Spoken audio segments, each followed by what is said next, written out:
Install Android 12 on Redmi Note 8T via LineageOS 19. Please check the description for important notes and all the download links. First download ROM and GApps packages, then transfer the downloaded files to the phone storage, link is in the description below. Step 2. Boot your device into TWRP recovery.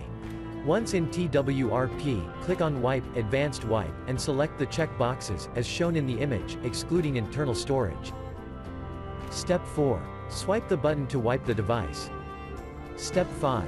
Go back to the recovery main screen, and tap on the Install button. Step 6. Navigate to the storage, and select the ROM zip file. Step 7. Finally, swipe the button on the screen, to install ROM file. Step 8. Flash the GApps zip package, in the same manner.